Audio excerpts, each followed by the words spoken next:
realized that I wanted to start this.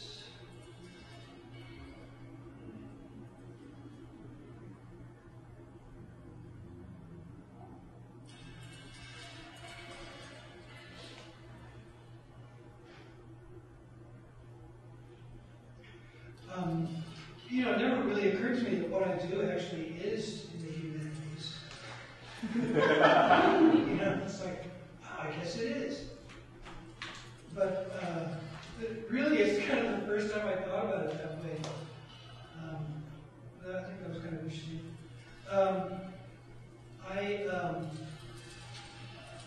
When I started to think about this, I started to look into, well, why is it that I find my own work interesting?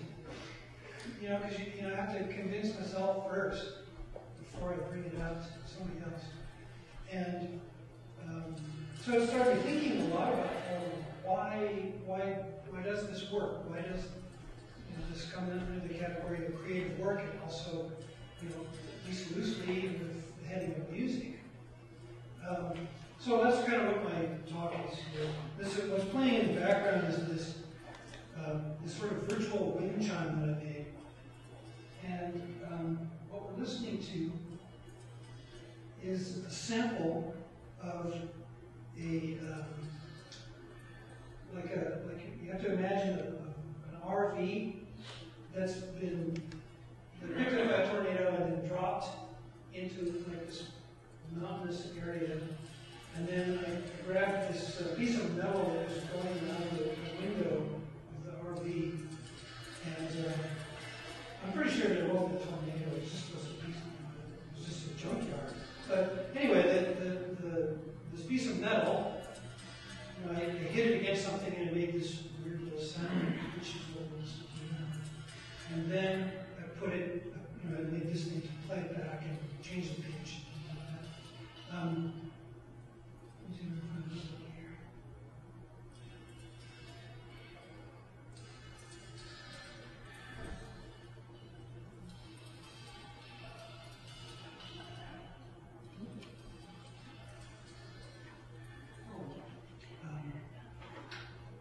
In any case, it's sort of an example of a thing that you wouldn't normally associate with music at all. You know, a wrecked RV at somebody's property in the middle of New Mexico. But here it is. Just so it's a little background. My work as a composer and sound artist, sometimes I'm not sure which one to call myself, relies heavily on the concepts of musique concrète, a movement of music that began like in the late 40s, early 50s in France, which explored the potentials of everyday sound as music or art. Musique concrète was itself rooted in ideas that were even earlier in the 20th century by the futurists, Sony and others, who were interested in expanding the basic palette of all of the arts, not just music. In fact, most of them weren't musicians or visual artists. And so the precedence of this sort of exploration goes back even farther, though, because I realized that a lot of times the kinds of things that I'm interested in, and particularly interest in the mundane, finding interesting objects in the real world, really goes back a long, long ways. In music, we had to wait for the technology to kind of catch up. You know, until we could actually record the sounds, it was more difficult to use them in a way in actual creative work and performance in particular. Most particularly, the advent of recording technology, you know, was huge and important, and didn't really happen until the 40s and the 50s. You know, we have some examples of the ability to record before that with wax cylinders or with other things, but the quality just wasn't right. It wasn't quite there. Nowadays, we don't do we don't work with tape anymore. Because it was sort of a pain in the ass. Kind of the main reason.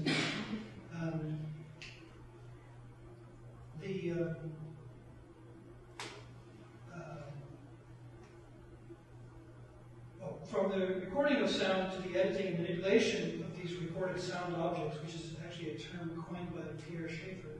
You refer to sound objects, not as, sort of to dissociate them a little bit with their labels or their meaning. The process revolved around and was limited by the tape. Literally, you couldn't do anything without the tape. Now, of course, it's done almost entirely with computers, even to the point of mimicking what they used to do with tape with computers instead. And I suppose something's been lost by supplanting the old ways, because there was something interesting about the physicality of working with tape, and there was something kind of visceral about it, which we've lost. But the advantages are so compelling that almost nobody complains about it. It's like things are so much easier now, and there's such a broader potential palette that's available because of the digital revolution. So, I guess getting more to the point of this talk is about how do we find beauty? How do we find aesthetic, something that's aesthetically pleasing in some way from these from the world that we live in? I'll argue in this talk that in our everyday lives that we are literally surrounded by interesting things, by beautiful things, even profound things. But we mostly ignore the enriching possibilities inherent in engaging with these everyday objects as if they were art, or as if they had some kind of meaning beyond what the what we normally associate with them with. Like, for example, just as a aside here, the sound of the fan. We've all been ignoring that since we came into the room, and yet it's been there. And if you actually sit down and listen to it for a while, weird things can happen. You start to hear voices. Things will happen. But it's just a fan. That's one of the things we'll look at in this talk. I'll begin by examining some precedents in the visual arts, because it seems to me that a lot of the concepts that I'm talking about are actually more easily understood in the visual arts than they are in the sound arts. And then I'd like to talk about some related mental phenomena that seem related to me that I discovered in doing research on this paper, which I think is really quite interesting. And lastly, I'd like to do like a little bit of a performance or an improvisation, and maybe talk about how can we develop gateways? How can we use art? How can we use these processes that I'm talking about to experience the beauty of everyday experience? Because I will say that having worked for years in this field, I can't go anywhere without hearing the whole sound environment as if it were a piece of music. Walking down the street, it sort of has to do with just training. I hear everything that way, and it's kind of cool. It's really quite, it changes the experience a little bit. And I suppose a little bit we'll try to draw a line between what I do and the humanities, since this is the whole center of the humanities. Painting and photography in particular are some really rich sources for the kind of thing that I'm talking about. So we'll look at some interesting work like that. And thirdly, the focus will be mostly on the audio parts.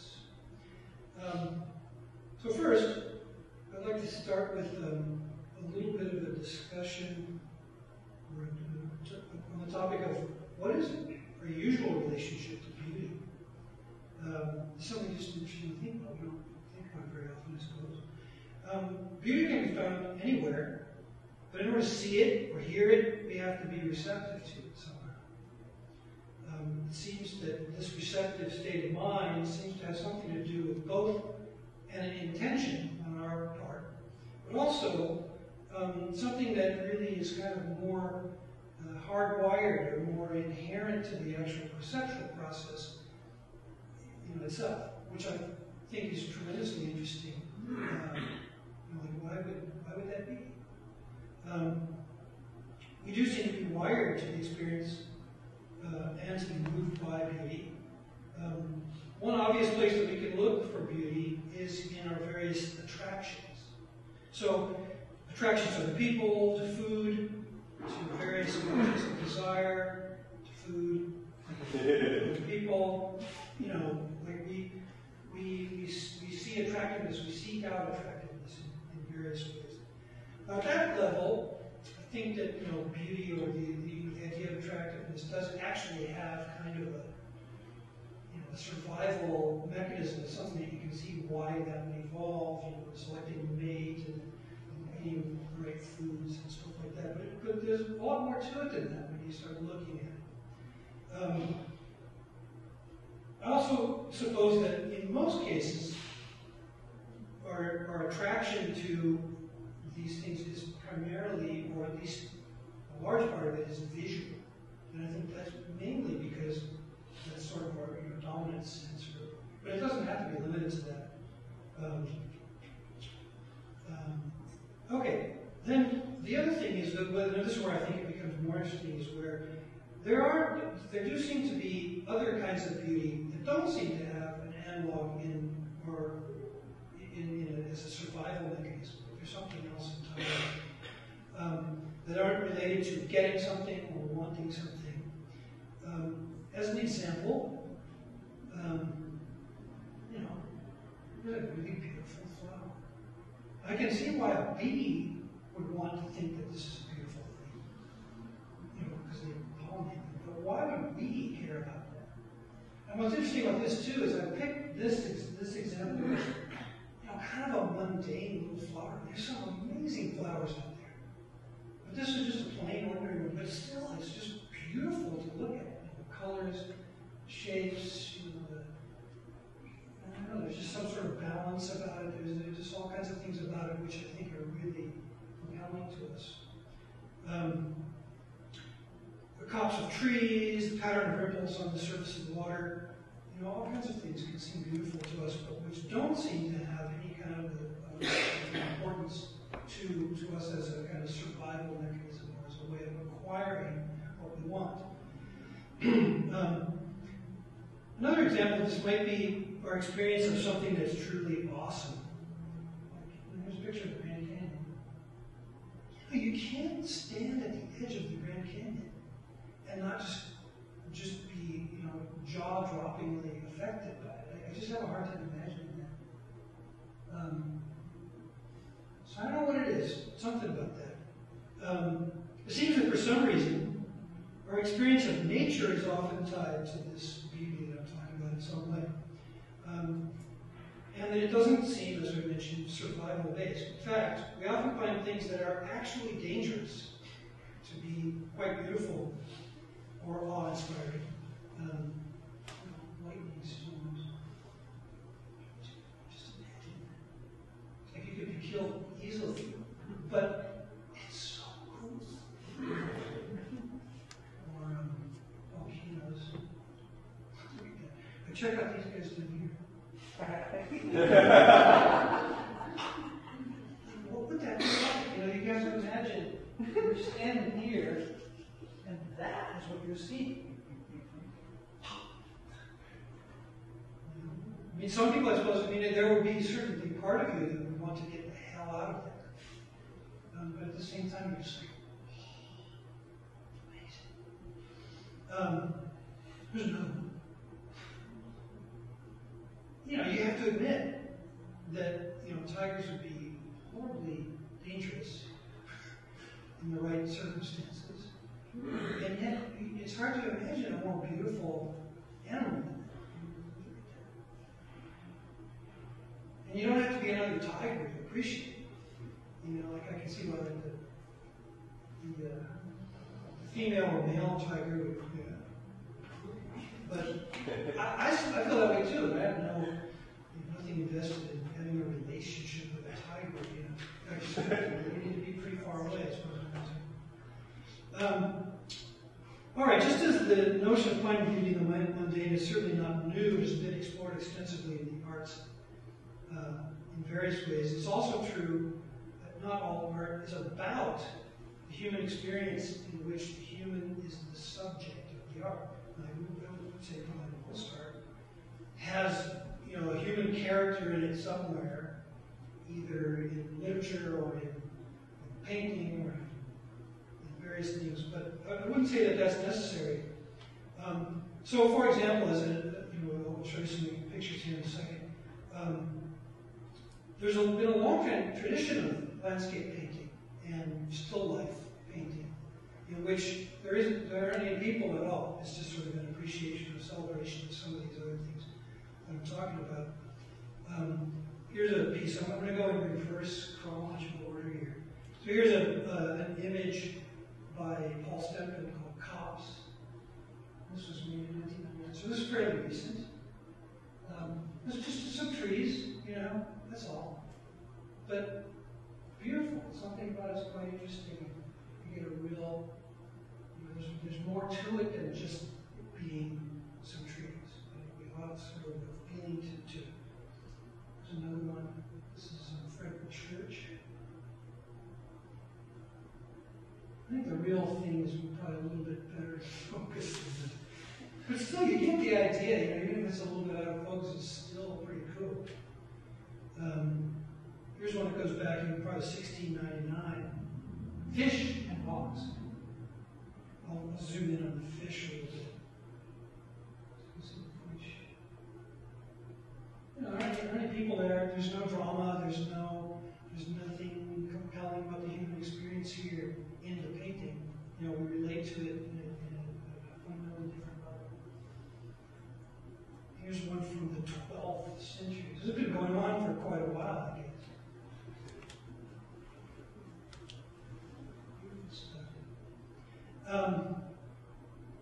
Here's some still lifes. So here's still life of onion by Halson's Onion. It's just, it's just like some fruit and vegetables, olive wine, some kind of cloth. That's it. But yet, there's something about it that we realize, it's really quite amazing. There's another one.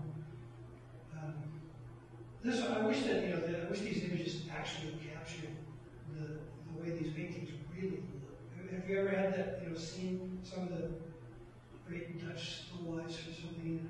It's just unbelievable. But look at the way that this artist has captured the sort of translucent quality of the cup. And then you can't see it in this, within the projection, but there's a similar quality with the orange.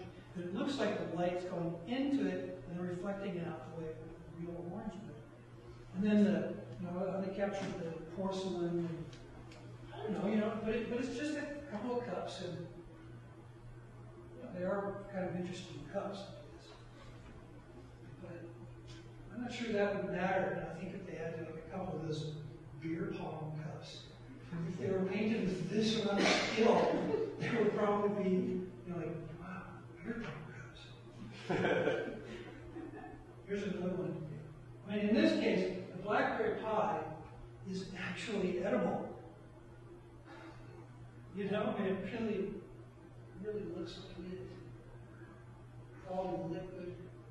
I think part of the point that these artists were making was that you can engage with these objects in a way that's profound. It doesn't have to be, you get another breakfast.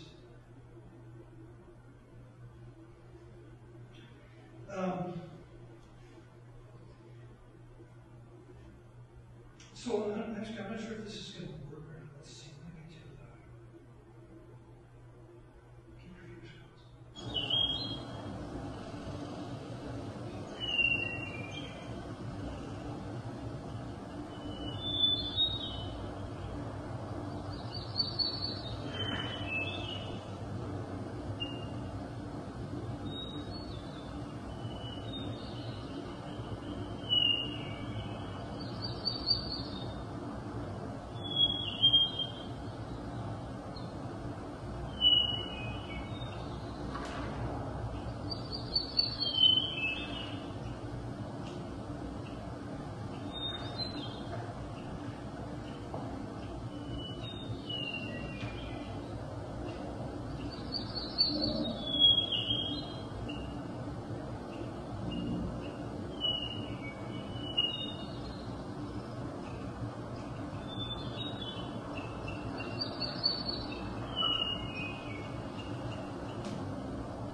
this recording, you know, there's just something interesting about it. It's just some birds and one moose or something in there. I'm not sure what it was exactly. I got lucky. I got up at 4 o'clock in the morning and then went out to this place and recorded the birds. And without any process, I mean, this is just not doing anything. It's just sort of a realistic recognition of what birds sound like in the morning. And yet there's something about it that seems kind of interesting and compelling in a way. Here's another one. This sample that we'll listen to is the sound at a sawmill where all of the, what do they call it, sawdust that is coming from the sawmill. It is on this conveyor belt and it goes up this big thing and it gets emptied into this huge chamber where they put all this stuff. And then at the top of there was like some kind of a loose piece of metal on the conveyor belt that was clanking.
Developing musical phrase or something, but yet there it is. You know, there's definitely a quality like that there. Now, partly I had to find that. If you listen to 45 minutes of that sound, it doesn't always do that. But you know, so I sort of found this one spot that was like, this spot here. So I guess that's the humanities. The next one is. You know, that there has to be an artist involved somewhere, I guess. And the next one is recording somebody, like the garbage man. And so then, you know, here's a person that's just doing their job. You know, they're not trying to make music or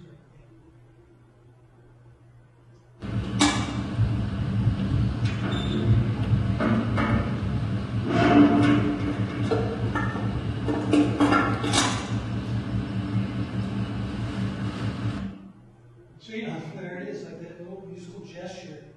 When we look at I'll talk about how we can modify these, but one of the things about that one is that if you loop it so that it goes over and over again, you start to hear it really differently. It starts to have like this real intention to it that really isn't present in the sound as the garbage person is doing it. Here's another one. I can't remember where this one is. I think I might have just plugged the recorder right into the Mac.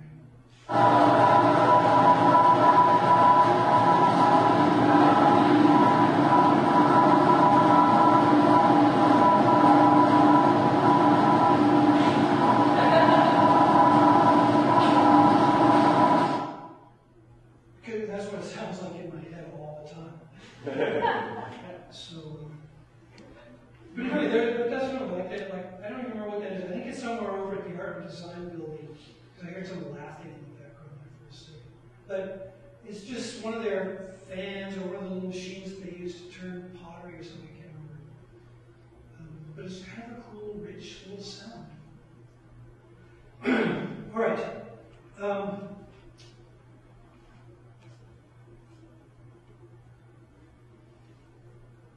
one of the things that I find interesting, and which I believe is a definite underpinning for our ability to do this, or for how we appreciate this, is I think best illustrated by this concept that I'm borrowing from Buddhist literature. One could assert that all of our experience is limited to the five senses in our objects, because how else would we know what's going on? Each of these sense spheres, is the term that I've heard used before, includes both the sense organs, in other words, the eye or the ear or the feeling, and the object. So it's interesting that in Buddhist thought, the two things have to be there together. You can't have just one without the other, really. And that's a critical aspect. Beside the five physical senses, eye, ear, nose, tongue, and body, there are their respective objects: sight, sound, smell, taste, and touch. The mind is also included as the sixth sense in Buddhism. In this context, the word mind, I can't remember what the actual word is that they translate it from, because the word mind is kind of what is translated in different ways. But in this context, it represents mainly the activity of thoughts, such as reasoning, memory, reflection, that sort of thing. I don't know if you've seen that little animation here. So like these things, we get our senses inputting stuff, and then our mind kind of mixes all together. And that's what makes up our experience. All right, so all of these perceptual processes then rely to a certain extent on the interpretive process of the mind, since it, the mind, makes sense out of the other spheres. So we, in a way, one would say that in our normal experience, what we're really experiencing is the interpretation of the objects, not the objects themselves, or not the direct perception. The 5 hour senses collect their data in a way that really can only be in the immediate present. But the mind, where the information is collected and processed, adds memories from the past, hopes, fears, as well as thoughts of various kinds relating to the present in whatever way, like the mood you're in, all these sorts of things. Beyond this process, we don't really know anything. So I find that to be intriguing. We can also see that we can sort of have access to this way of thinking in other ways. So, for example,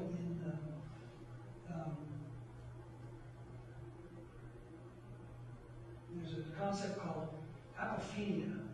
I'm not sure about the pronunciation, so it's a pretty good guess. And what that's a word for seeing patterns in randomness.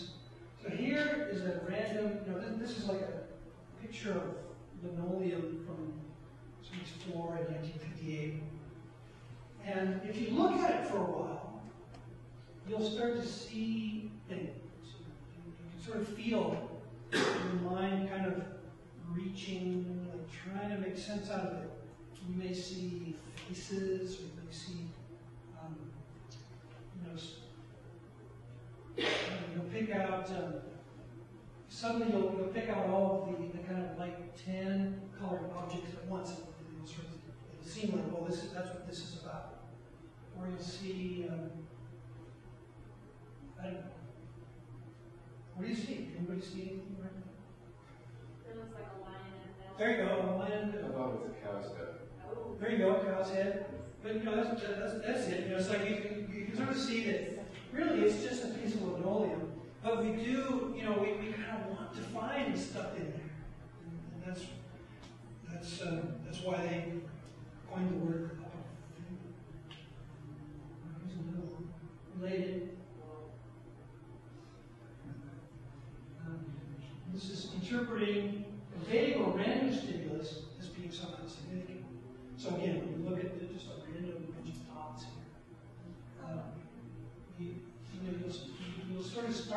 try to make sense out of it. Start to see stuff, or describe some kind of meaning to it. Try. And that's pretty cool. Here's one we've all done. You look at the clouds and you see shapes. The first thing that popped in my head was Aladdin's lamp. But I don't know what you see. They actually have a word for it. When I first saw this word, I thought, that can't be right. It's got that, because that sounds like some kind of condition that you would have, that made it difficult to walk or something. I don't know. Cloud watching. But, we've all done it. We go right now, look at some clouds, and hey, look, there's a puppy dog, or there's the Sistine Chapel. That would be a tricky one with clouds, because there's a lot of detail. Here's another one. Here's the Virgin Mary, a big piece of toast. Yes. Now, this is actually, a thing you can buy, which you put in your toast. That imprints the Virgin Mary. I think they have one, they have other ones you can buy for other different sort of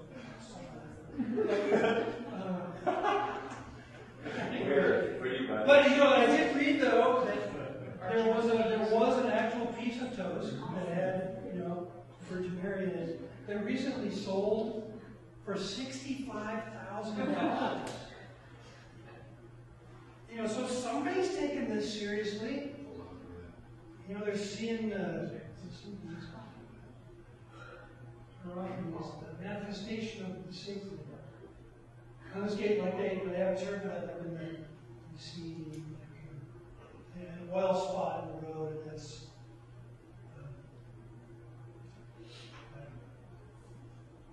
John Baptist. That would be, they use this for anyway. Now, in terms of audio phenomena, there are these guys in the early part of this century, Friedrich Jürgensen and Constantine. I'm not sure if that every day. Anyway, they thought they had discovered what they called electronic voice phenomena. So now we're kind of getting into my realm of things.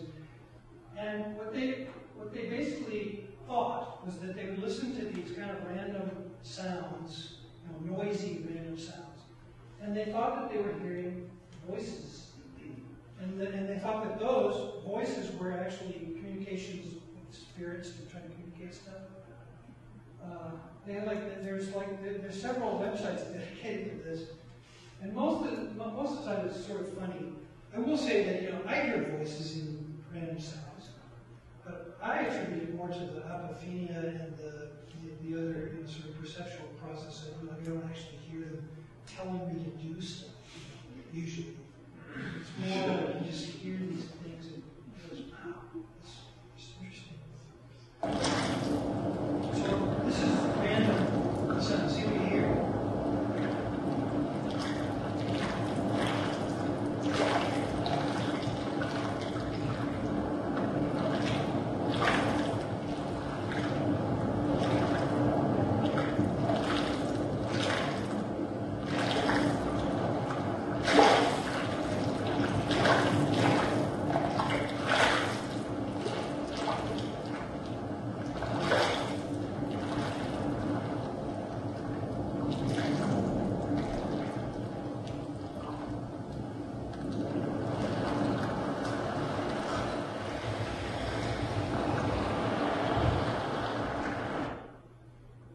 I don't know if you heard any voices in there. I didn't hear any voices, but I did feel myself wanting to hear something in there. Particularly in the background. You sort of think, what is it? You want to find, is it traffic noises? Like what's going on back there? So there's this quality of wanting to perceive something out of the randomness. And really, as I identify these things, this is really fundamentally part of my work. That one of the things that makes the sound world interesting is that you can hear kind of all sorts of different things, depending on who you are, what mood you're in, or what sort of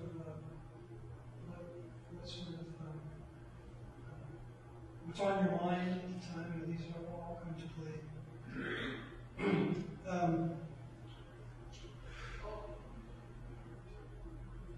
What's that?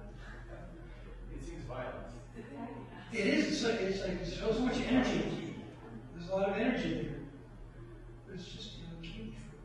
All right. So here's what psychologist Jim Alcock explains why many people actually believe in EVP, which is the electronic voice stuff. Perception is a very complex process, and when our brains try to find patterns, they are guided in part by what we expect to hear. If you are trying to hear your friend while conversing in a noisy room, your brain automatically takes snippets of sound, compares them against possible corresponding words, and guided by context, we often hear more clearly. Guided by context, we can often hear more clearly than the sound patterns reaching our ears could possibly account for. Indeed, it is relatively easy to demonstrate in a psychology laboratory that people can readily come to hear clearly, even very muffled voices, so long as they have a printed version in front of them that tells them what the words actually are. The brain puts together the visual cue and the auditory input, and we actually hear what we are informed is being said. Even though, without that information, we could probably discern nothing intelligible. Going one step further, we can demonstrate that people can clearly hear voices and words, not just in the context of muddled voices, but in patterns of white noise or other kinds of noisy stimulus, where the pattern doesn't exist at all.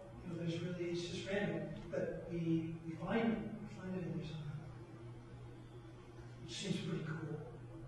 But, as Kip Haaheim says, he's an author of a book on Buddhism. Popular books on Buddhism is one of his most famous books. Is called Buddhism, Plain and Simple. But anyway, this is what he has to say about it. In the end, if we rely on what we think, so he's making the point that really what we think has much more to do with what we're perceiving than what we're actually perceiving. What we think, what it is that we conceptualize, and how we reconstruct the world in our minds, our own egoistic desires, kind of shades our understanding. Buddhism, as I understand it, is about cutting through this and getting in touch with our actual and immediate, direct experience. The truth, reality, is not something that forms in the mind as an idea. It is an immediate, fresh, and ever-changing now. The moment that we freeze it out as an idea, or thought, or belief, immediately we're out of touch with the actual experience of the moment. Another quote. Wang Po, who was a Chinese Zen master a long time ago, said that the foolish reject what they see. He has like a different tone about it. He's more like, come on, guys, wake up. The foolish reject what they see. They reject their immediate, direct experience, and they go with what they think, what they believe. This is pretty normal for human beings to do this, because what we think and believe is so dominant. That's what we're holding on to. That's what we use to form our identity out of. So, then this is kind of complicated because it's Steve quoting. He says that the foolish reject what they see and not what they think, while wise reject what they think and what they see. So this again is at the heart of my work in particular, because by using some of the crazy stuff that I use, it sort of takes you out of that, because you're not sure what it is exactly. So you kind of have to figure it out. So there's this moment, at least, of sort of this direct experience. Interesting, that this was sort of an example. When it's changed the slide, it's like, so there's this moment just at the very beginning, and then we kind of get a handle on it, and then we figure out what it is. Sometimes we don't figure out what it is, and that's one of the interesting parts. All right. So let's see here. I guess I need to go a little bit before I talk about this. Obviously, the world can't be beautiful but only art. So here kind of is where the humanities part comes in again. Certainly, the effect of seeing something beautiful in the world at large can be profoundly moving or exciting or mood-altering, life-affirming, awesome, terrifying, could be any of these things. Which, we look to art for those sorts of phenomena. We look to art for that. But it's supposed to be art and therefore part of the humanities. I suppose that something ought to have been, at least in some marginal way, created by the hand or mind of a human. So how do we make art out of the mundane experience? So what I'd like to do now is sort of go through some of the ways that artists use to actually enliven these mundane objects, in this case a piece of fruit. Somehow, in order to appreciate things like this, we have to get past the filter, the mental filter that labels, categorizes, assesses, defines our position in relationship to anything that the mind is doing or adding to the experience. One way is through focused relaxation, what we'll call, at least as a type of meditation. And in fact, it seems like a lot of times our appreciation of beauty is often just simply related to allowing it to be. We don't have to do anything special, we just have to relax. And there it is. Another way is to present the senses with something that goes beyond the ordinary experience in some way. So in other words, we sort of present the mind with something that at first anyway, it doesn't grasp quite so easily, that the label doesn't come so quickly. So, for example, extreme magnification. Like almost no one in this room probably has really taken this close of a look at a piece of kiwi before but if you did, then this is kind of what you would see. But just the fact of making it, taking it out of its context here really makes it much more impactful.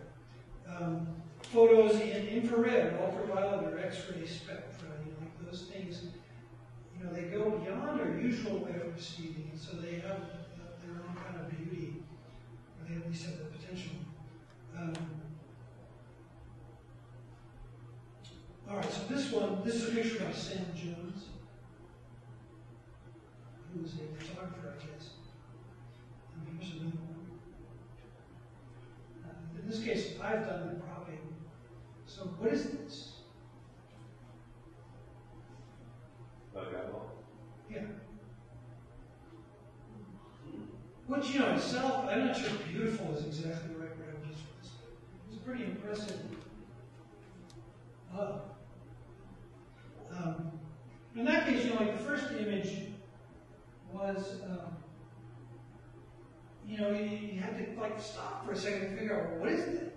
And so there's that idea I was talking about. This is Robert Siefer. He's at this picture that I prompted to make the other one. Confounding our expectations also is another way of opening this door to a different kind of experience. Also, simply a change of perspective.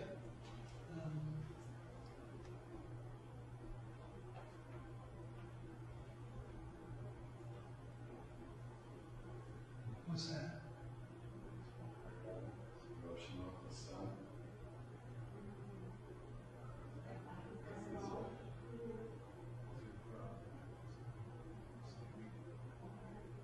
Now this is the actual photograph. This is by Alvin M. He didn't give his last name. It's a gecko eyeball. You know, we don't usually see geckos up this close, really. But it's beautiful, you know, it's like just an incredible image of this eyeball. What's he thinking? She. What this one? What's this? This one is really going to surprise you.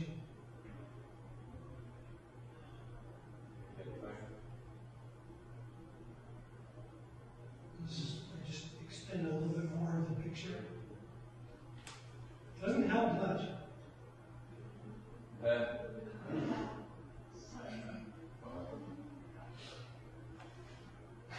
pretty cool. This one was uncredited, but they didn't, the photographer didn't have his name with it. Here's one by Zecho Planinsky. Again, you know, I mean, this is just a dilapidated old pier that, you know, all the boards have fallen off of, except for the piers that are sunk into the mud.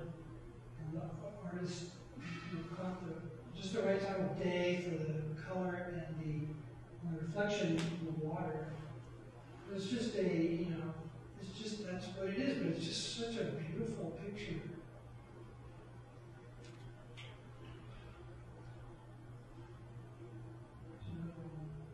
This is Bernard Edmar, who does aerial photography.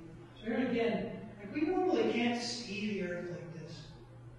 And what makes this particularly beautiful, I think, or you know, first is, you know, that it's beyond our experience. We can't see the world like this unless we go in an airplane or something. It's not part of our everyday experience. Another part that is interesting too, though, is that we do seem to be attracted to the kind of fractal nature of these pictures. You know, the iterations of the shapes of the curves. You know, there's all kinds of things about these pictures that we're attracted to because of, you know, we somehow, for some reason, like that stuff. I can't explain it. Here's another one. I love this one. It's like just a picture of the ground and a little puddle on the sidewalk. That's all.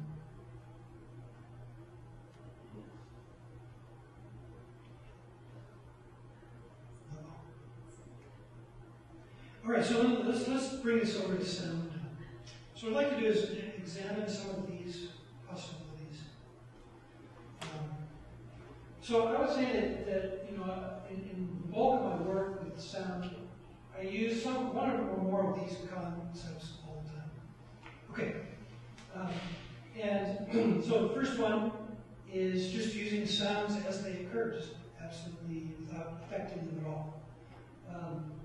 Other times what you can do is you can change the context. In other words, if you some sounds, if you take them out of the context where they're usually found, like the garbage man one, you know, you sort of hear it in a different way. You listen to it as if it were music or as if it were something else.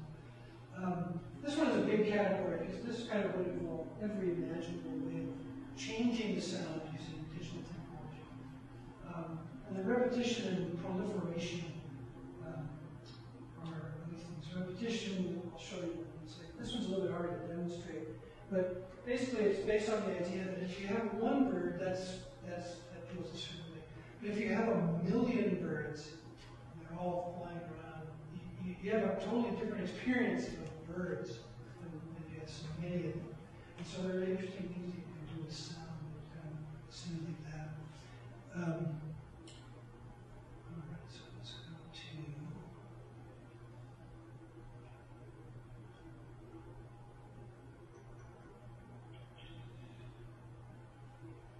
Let's look at some sounds here.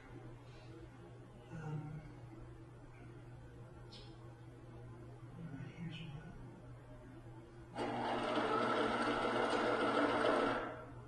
So this is just a little sample of a loom. So if I do it, if I play it once, it has a certain kind of effect to it. But if I play it,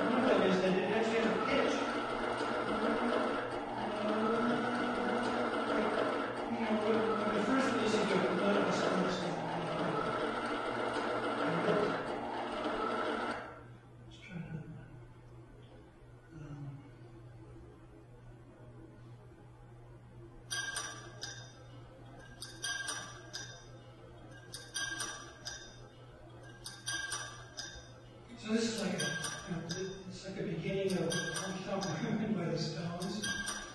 But it's actually just that somebody is doing something with a jar. I think with a paintbrush and a jar.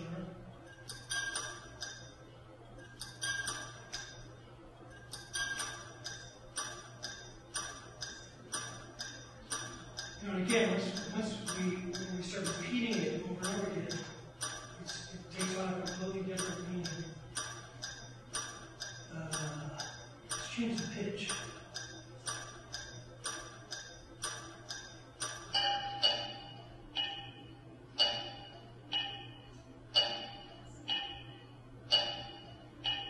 The same jar, but it really has a very different quality to it. Let's try again.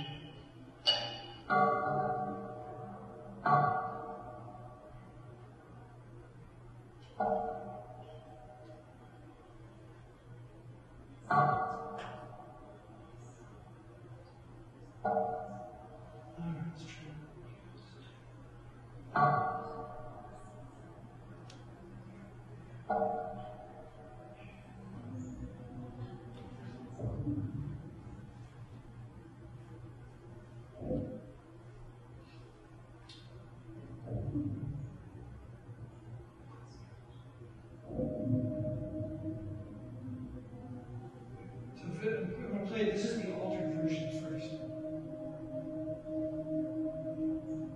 I guess you can see what it is. So this is a door. This is one of those, just a regular door. It has this lovely pitch sound world it makes.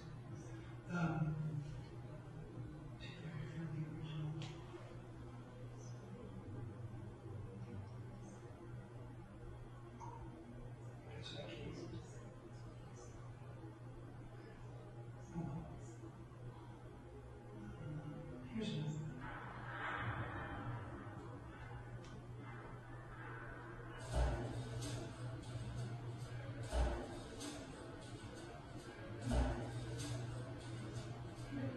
Yeah, perfectly good percussion playing. But this was, somebody in a restaurant. They were, like the bus person was arranging the silverware to take it into it to get it washed. All right. So here, these are very simple things that are processing. So what I've done here is either just repeat something over and over again. That's pretty easy. And the other is just changing the pitch up and down.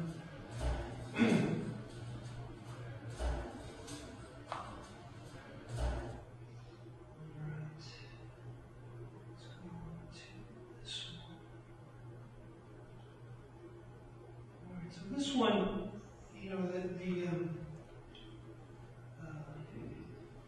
these sounds are more fully developed. So these sounds that I'm about to play are things I worked on quite a bit. Like so far, I've just been listening to kind of the raw samples, maybe a little bit, isolating them in context. These are you're using the same techniques, but then kind of pushing them a little bit farther towards actual art. So let's see if this works.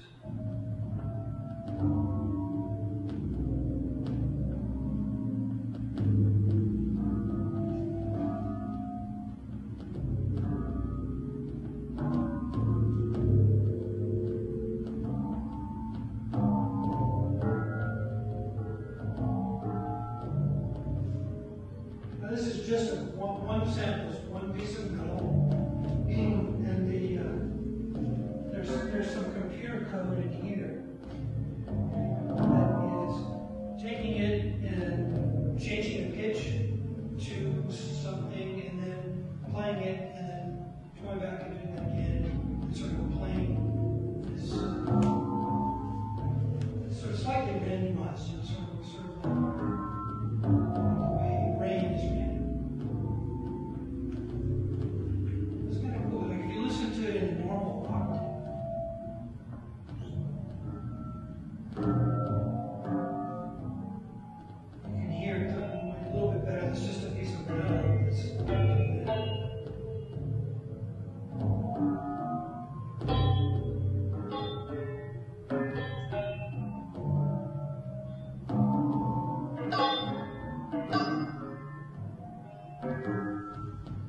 find them, but they're not really there in the usual sense of being really there. All right, here's another one. This is a little bit more.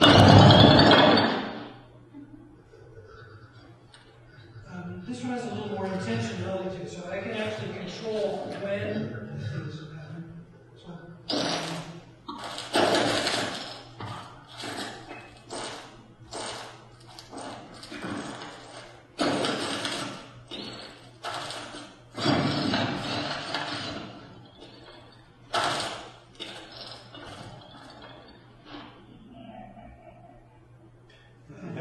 all of these samples were done. They're made of rocks.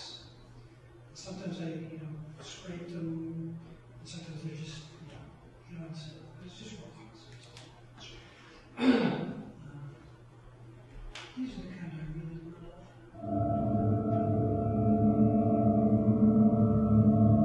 Like this is from a fan.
Questions? This seems like a good place to take a break here and get some feedback. You said this is closer to music or to art, the one you were showing. Yes, because I sort of created. But how would you explain how they're closer? I see. Let me just play. What's going to be a good place to do this? Let me just play an actual piece of music. At least what I think it is music.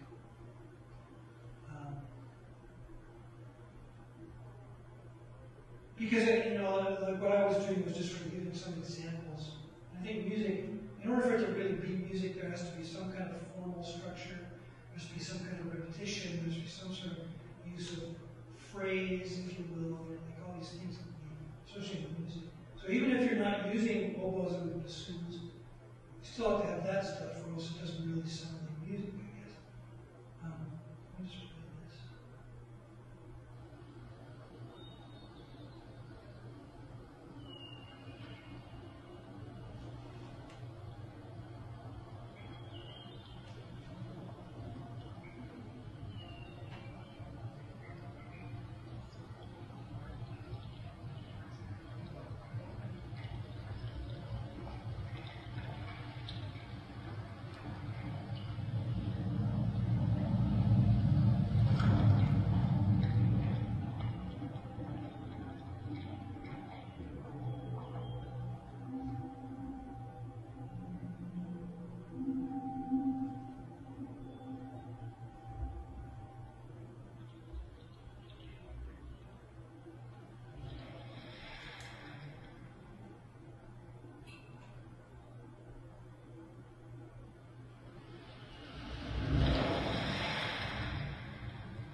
that's kind of,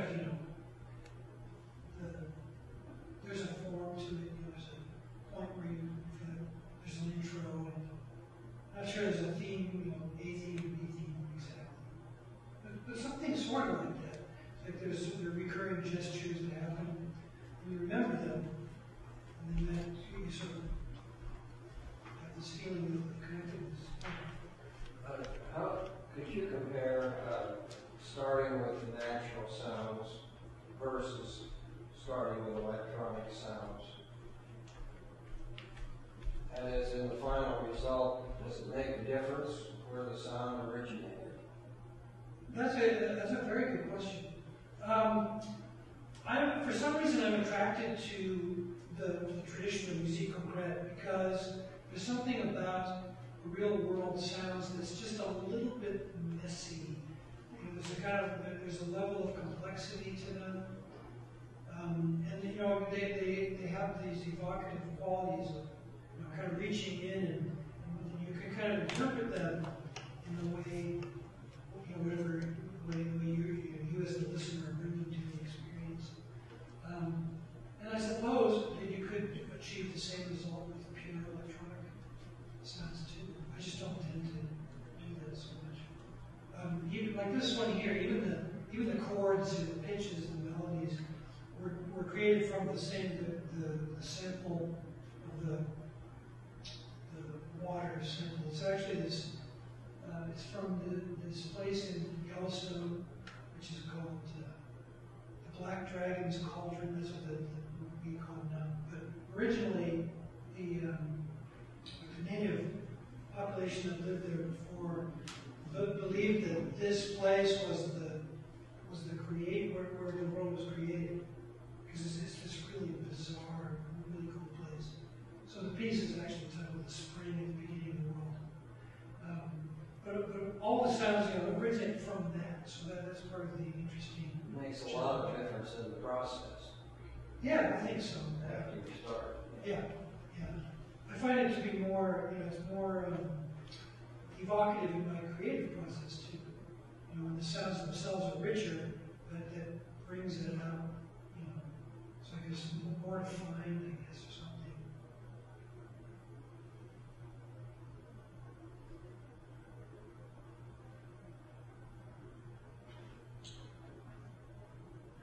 Could you talk a bit about the technical side of not so much making audio clips and so together, but the randomization? So you had some sounds randomly interacting, and you had a script running them. Could you explain something about that? Well, one of the kinds of software they use is called Maximus P. And what, actually, it's funny because my daughter goes, is that one of the transformers that's lesser known? Maximus P. But it's actually Max/MSP. I've never known to not be able to think about it. I can't. So anyway, what it does is it has ways of dealing with audio, but also ways of controlling the things which deal with the audio. And so in this case, what I did was, what I might do is say, have generate some kind of random number, and then have that control how long the clip is. And then when that's done, then have that generate another random number, which is how long the next clip is. And then by sort of tuning that to how long the clips are, what kind of range you have, you can get that feeling of that. First, we experience it in nature. It's like we use the term stochastic randomness for it. So like rain is a good example. If it's just raining a little bit, it's still random, but there's sort of a density that you're able to perceive. If it's raining a lot, it's still random, but the density is greater. So by using, sort of tweaking that, I can sort of tune it. In the case of this particular piece, the sample itself has that quality built in because the nature of the spring itself is kind of chaotic. And there's a certain, there's sort of a regularity to it, it's kind of, but yet it's also completely random. Whereas something like waves, like from the beach, the waves are coming in, there's something much more regular about that. It's more periodic.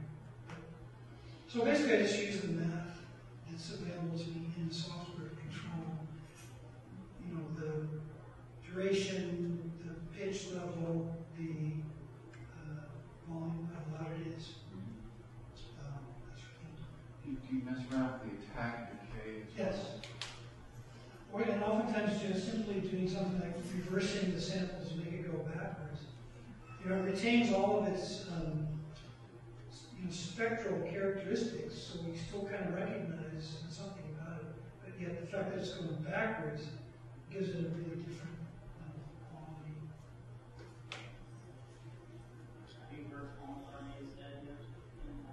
I'm hearing that now. Right now. But that's exactly that same thing that we were talking about before. But in the work that I do, this serious work, as opposed to comedy, then